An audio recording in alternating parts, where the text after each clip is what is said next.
November 26th, 2 days from Thanksgiving.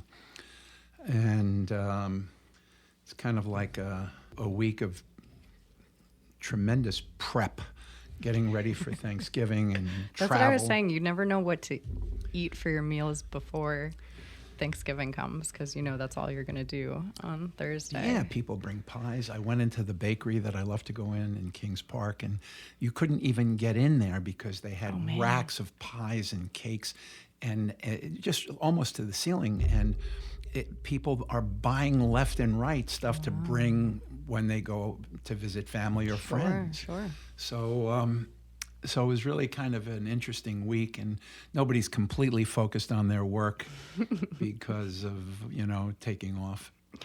And so it's kind of fun. But in preparation for our listening audience, as you have followed us religiously and devotedly and with probably some sense of caution and trepidation because you don't know where this is going. And sense of, why am I still listening to Why? Right. What is it about these two that, oh, by the way, your hosts once again are Mary and Jeff. Just in case you didn't know, that's Still here. That's the name of the podcast, Coffee Break. But a lot of preparation actually goes into these podcasts, thinking about what we're going to talk about so that it moves along at a crisp pace. So this week, we're kind of thinking of the way people use cliches in their everyday language. I just mentioned to Mary a few minutes ago that when my dog is running around, I say to my wife, God, the dog is full of the old Harry. And I'd never heard that before. And so I had to be sure, because this is a podcast, I had to be sure to do a little fact checking. But it is a reference to Satan and the devil, like the devil is just going crazy and creating mayhem and chaos. And that's what my dog is doing, running around. So the dog was full of the old Harry. But then don't get your knickers in a twist is obviously something. Do you say that often? No, I never say that. I'm 76. I should say that because it actually comes from Shakespeare. And I feel like a lot of them do come from Shakespeare, right? Yeah. So, and then all for one and one for all. You The clearly Three Musketeers. Well, that's. How did you know that? That's exactly. You looked at that also. No, I didn't look at that. No, I know that one. I mean, you know it from when you're a kid and you know, like, the Three Musketeers, the movies and everything. Kiss and make up. Where is that? Do you know? Is that? I know where that comes from. Do you know that? No. I just always thought of it as like you kiss and make amends with whoever you're mad at. Is that not true? Yes, no, that There's would be... There's a specific reference, though? There's a specific reference that it came from the end of boxing matches where these two guys are beating each other up, and the fighters would often, at the end, because they're completely physically spent, would embrace and kiss each other after the match. Really?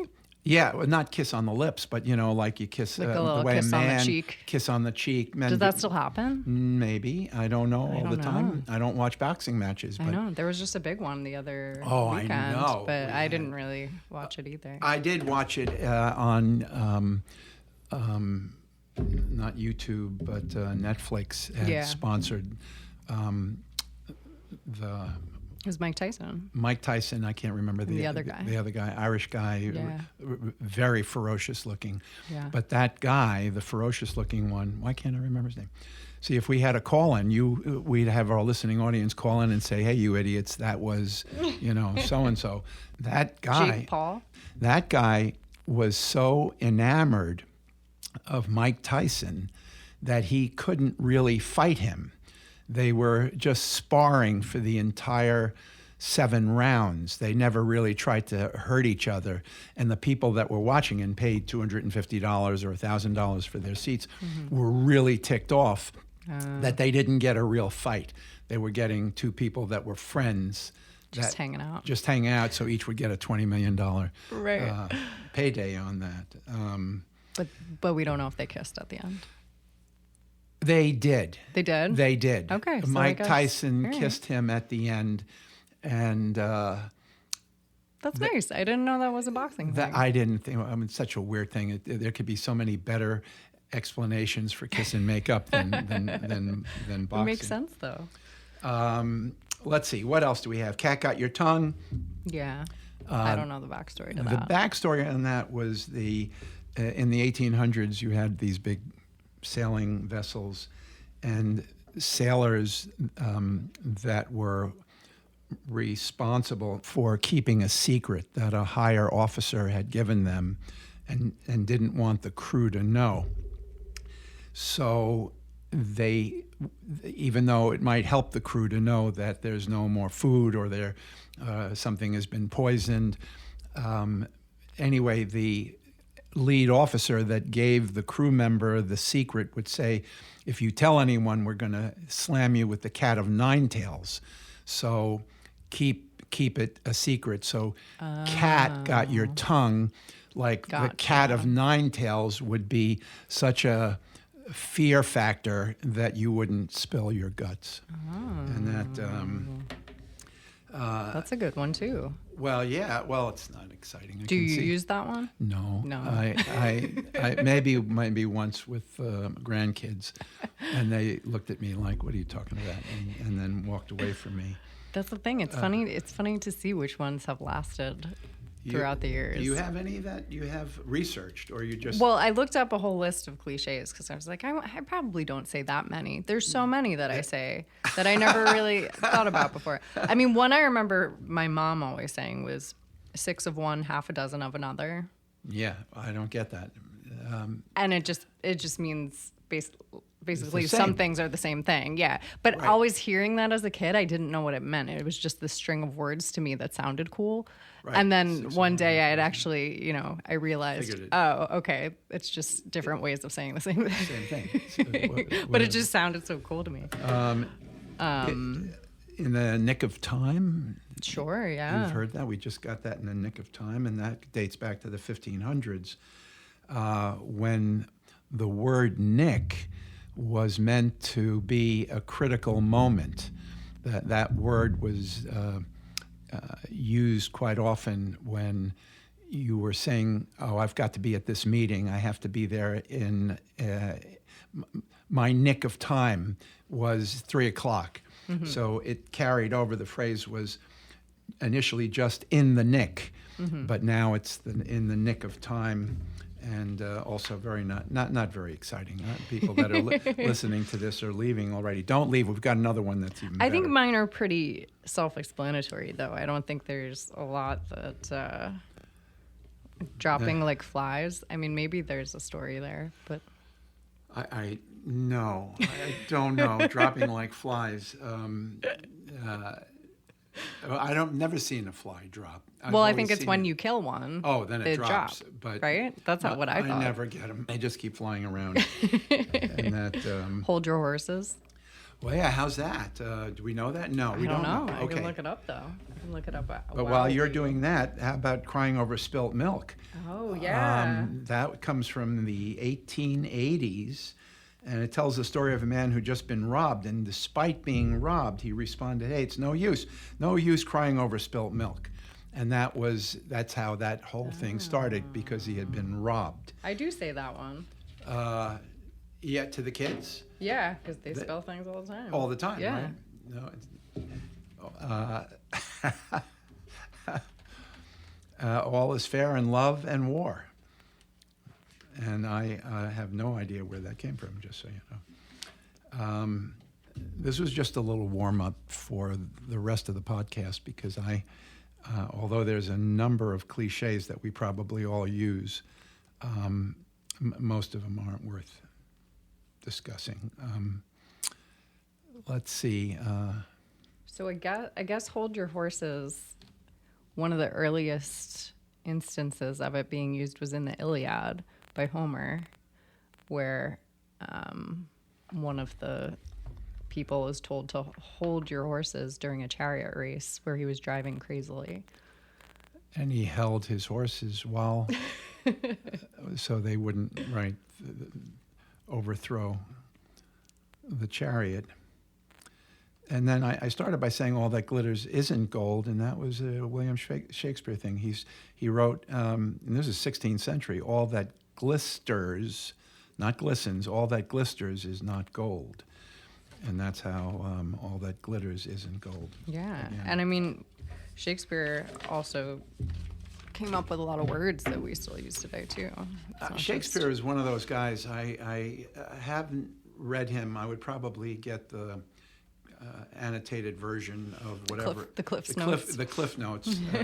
And my whole life is like Cliff Notes with pages missing because I know a little bit, but I don't know enough to get the whole story out on the table and explain it in an interesting way. Well, then you'd have to be an expert on that one thing, and then it would be that one thing only, Yeah, it's right? hard. I know a lot of I'm general. Yeah, we can't know everything. It's like that famous Steve Martin skit where he is dressed in his robe, his white robe, and the tribunal is going to pass judgment on where he had to drink the hemlock. Mm-hmm. So what's his character? Is he Caesar? No, it wouldn't be Caesar. He Socrates. Socrates. Okay, so Socrates is being played by Steve Okay. Martin, and he's got the white robe on, Mm-hmm. and the tribunal comes out. He's sitting there, and they all look very somber, and they hand him a goblet, and he goes, "Oh, good, I'm so thirsty," and he drinks the goblet, and they go, "Why did you drink it so fast?" He says, "Well, I'm thirsty." He says, "Well," they tell him that that's hemlock. He goes, "Okay," and they go, "Well, that's poisonous." And he goes, "How would I know that? I don't know specific things like hemlock is poison. I know general things. I know about truth.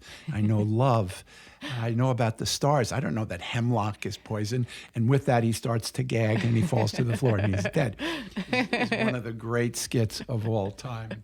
Only Steve Martin. Yeah. I don't know specific things. I only know general things. And that's how I feel in these podcasts. I just know general things. I don't know a lot of That's what's okay. going on.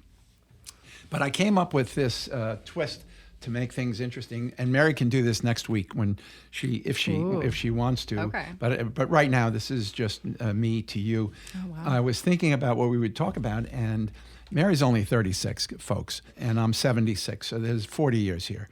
And let me say this: there's when I started thinking about what products and items and things exist today that came about after Mary was born, I said I couldn't believe it. I started researching it, and then I said, what products and items came before Mary was born? Obviously quite a lot because we go back in time, but I'm thinking like 10, 15 years on either side of 1988. Mm-hmm. So you, Mary, have to answer these questions because I don't even think you know what's this is a before good game. or after. And I mean, 36 years is a long time for many. For many, but Especially because, I mean, like we had a very small Apple computer when Interesting. I was very little. And I remember this little box Apple computer. Colorful Then box. I remember getting a bigger, more modern Sony computer that had games on it that we could play, and then there was the AOL and the Totally, that the pathway onto the internet. yeah. So I mean, it wasn't always there for me, but it was a young age, I guess, when it started. So that brings up this question. Perfect. Did what I'm going to mention an item, and you have to say Before or it was after? before you were born or after you were born Okay. that it came into being. Floppy disks. Before. Actually, after. Oh God, I'm that old. Wrong. I'm writing this down now. Okay. What year did they invent those? Did you put the years? I actually 2000 and Floppy disks? I didn't put the year Okay. down. That has to- I remember reading it, and then I realized I have the years Okay. for a lot That's of them, okay. but That's not all right. but not down. Put down floppy disks. When were floppy disks invented, and then you'll get the year. They were invented in the 1960s What? and introduced to the market in 1971. So it was before. Yeah. So you I were was right. going to say, yeah. Because I do remember those as a uh, kid. All right, keep that. Keep that. Was it floppy disk or CD or No, that's compact discs. What came before? Compact discs, or after? Before or after? before? Before is right. Yeah. That is correct. That is right. And then Photoshop. Did that come before or after? After? You were.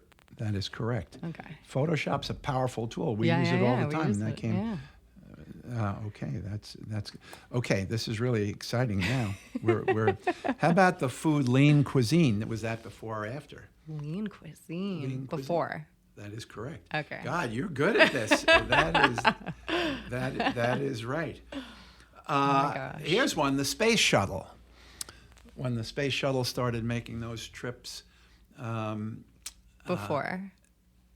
actually after. After? After. You're going to say what year? Put that in. That's one I didn't write down. Space shuttle came. I think it was 1994 or something like that. But Wait, which? well, I just wrote space shuttle.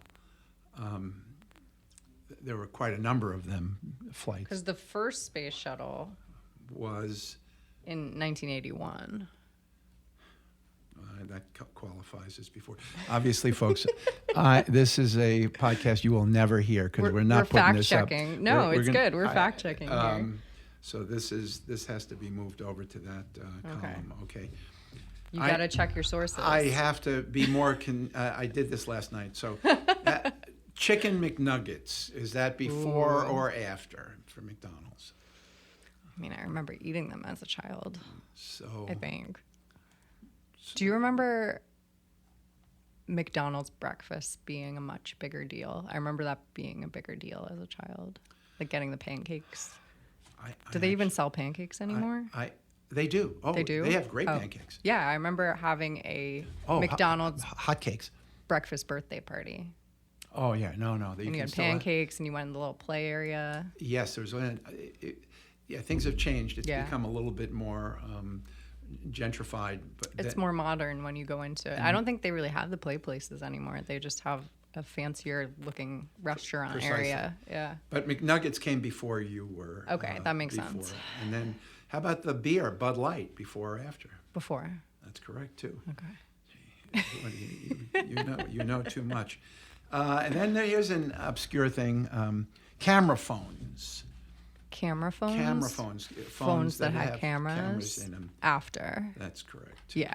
Boy, Because we're I really- didn't get a smartphone. My first smartphone was after college. You were around. You walked around college campuses without a phone. I just had a regular, regular phone. cell phone, not a smartphone. I remember my friend getting her smartphone, and she was the first person I knew getting it, I think, my senior year of college. I think I had my first camera phone. I took a picture of you Yeah, when I was an intern. in When we were in Northport. the Ritz. Yeah. Bluetooth. After. After too. Yeah. That's exact. 2001. I did write that down. Okay. The nicotine patch. Oh. That people. I remember those commercials as a kid for like nicotine pouches. So Um, before or after? after? No, before. Before? Before. Nicotine was around by about 5 years before you were born. Oh, okay. So not that far. How about Diet Coke? Coke's been around for a million years. Ooh, but Diet Coke. Diet Coke. Before. That is correct. Yeah. And then this is, I pulled this out because you had mentioned what music you like. Alternative rock. When did that come about, before or after you were born? Before. No, No? after, in 1990. I wrote that down in 1990. Oh, all right. So you like music that is relatively new. Yeah, about the same age as me. And That makes sense. yes, and then also the World Wide Web. Getting onto the World Wide Web. When did that start, before or after you were born?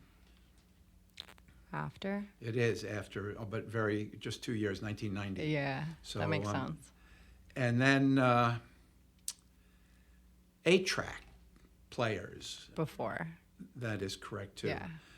See, folks, I know you're thinking, kill me, right? All of you are saying, just kill me because this is Well, now so... they're wondering when did these things come about? Yeah, well, God almighty. Yeah. And then this is the Space Shuttle Challenger. That was a unique one. Was that before or after? Ooh. I think it was Before? Before by 4 years, 1984. Okay. I had that. Okay, this wraps up another podcast. I got nothing else. Well, let me think if there's anything I can think of that would stump you. Yeah, you actually you could say anything, and it would be. It would come after. It would come after. Metal. When did they find metal? That was after I was born. High schools, colleges after. Everything was after. Everything was. Shovels. Who did the wheel after? Everything was after. You're dealing with 76 years. God, the things that I've seen. You ever heard of the show Lassie? Yeah. That was one of the few things that came after. That came after. But just by a year, and I would always... The TV. The TV show Lassie. But what about the TV? Oh, the TV... Was that before or after? I believe that was after. The TV, because I remember my parents not having one and then getting one, maybe, I want to say 1951, and I was born in 48. So... I mean, it says technically it was first successfully demonstrated in 1927, but let me see when people actually started the first TV. First home television sales is 50. 1929. Okay. So that came before. Yeah, my parents had no clue about it. Well, that's because they were in Germany and nobody had anything. But you had a TV when you were a child. When we were a child, we got that little square TV that had all the cabinetry around it, and you had to twist the antenna. Did you get a TV guide so you knew? TV Guide was my favorite. Yeah. My favorite magazine. But then we went to Radio Shack and we got the antenna that goes up on the roof, and then my father would be up on the roof and call down to me as he's twisting the antenna to see what the reception would be best for the TV, and I'd be calling up, yeah, this is perfect, leave it right there, and then he would drill. It's so bizarre what I lived through. What about the microwave? That has to be relatively new. I wouldn't say the microwave was even a thought until the mid-50s. You know, I can't... The first residential microwave, 1955. Yeah, so, I mean... Yeah, I still remember my grandma being enamored by the microwave just because she could put a mug of water in there. It would make it hot, and she could make tea immediately. And I have friends, the best man at my wedding, whose wife, Alexis, would never use a microwave because they think it's like voodoo, and the heat is weird and it doesn't... Well, it can be weird with plastics, I know. That can kind of... Could melt it down or make it... Yeah, it can expose you to chemicals, I think. Oh, but, right. Yeah, but no, I mean, that makes sense that people were also weirded out by it. Very weirded out. Because even, I remember my grandma, again, would use the term, you nuke something when you put it in the microwave. Right. Like, where does that term come from? Did they think that... I have to use... Yeah, where does that term... Well, that's the Oppenheimer. You know, do you know... With the microwave. Yeah, exactly. How many pieces of American cheese melted after the bomb? But I would always say that to the guy that's making my BLT with 2 slices of AC. I would say, don't nuke the cheese because it just melts. I like to have the cheese regular. Yeah, I guess people just say nuke when you're heating something rapidly. Yeah, it's just a quick thing. We'll get by that. Yeah. And your kids won't know anything about the past. They'll just have all this modern techno AI will all be part of their. Oh yeah, I mean, an actual telephone is a weird concept to them. A Right. telephone that's not a cell phone, not a smartphone. Oh God, they could be afraid of it. Yeah. You know, like No, I mean, I think that they think it's fun, but holding a phone. Well, but it's yeah. a weird concept to have to call somebody's house and to talk to them. And then there was always the extension cord. So whenever I got a call, it was always in the kitchen, but that's where my parents were. So I'd have to pull the extension cord into the bathroom, close the door, and then I was able to talk privately to whichever person I was talking to, usually Missy. And I didn't want them to hear anything. But anyway, That's those funny. are the truly the good old days of growing up. Yeah. But I don't know. This is a We're grasping at straws. Is that a that would cliche? be a cliche. We're grasping at straws. I think we've got to redo this podcast. Quite frankly, I thought this idea of before and after was a great idea, but it's. I mean, it brings up some funny things to talk about. Once you say the right answer, I just ruin it. Then there's nothing to discuss. Going, hey, you didn't know how old you were. I just ruined your plan. Well, I thought it was a good idea. No, I don't. I have to go back to the drawing board. You have to get your ducks in a row. Oh, here we go. You know what we say? You're punishing me. That's too funny. Yeah. Hang in there. Anything where? I said hang in there. Oh, hang in there. Would you rather? I still have a bunch of them, Yeah. But we can't do that. We gotta have. Why is it that all the others, we just spoke effortlessly for 45 minutes, and now the more organized and prepared I try to be, the less spontaneous it is. I think it's a tricky balance. It's a tricky balance of being prepared. Well, also because these things rely on a lot of facts and history, so you have to have that prepared too if you're talking about those things. The other stuff is just about us. Would you rather? What do you fear? Yeah. Stuff like that. What makes a best friend? How do you like your new car? What do you? But don't worry, soon we'll have guests, and then we can. Well, then we'll put the pressure on them. It will be on their shoulder. We can give them a combination of all of these little games we've done. So, all right, I don't have more. I'm so sad that this didn't end up being as kinetic and energetic. We can't win them all. Is that a cliche? that if actually brings up a great story. Yeah. Because I actually laughed out loud. I was the only one in the room that laughed at this, but we had a publisher, Dick Thomas, who was a former Marine. He was a very trim guy. He was about 5'5" and always wore his suits impeccably. And he had a big meeting with all of us at Time Magazine, and everyone was in this conference room, perhaps 60 salespeople. And he said, this first quarter that we just finished was a pretty bad quarter. And everyone started looking morose and because our sales were down. And he says, that saying,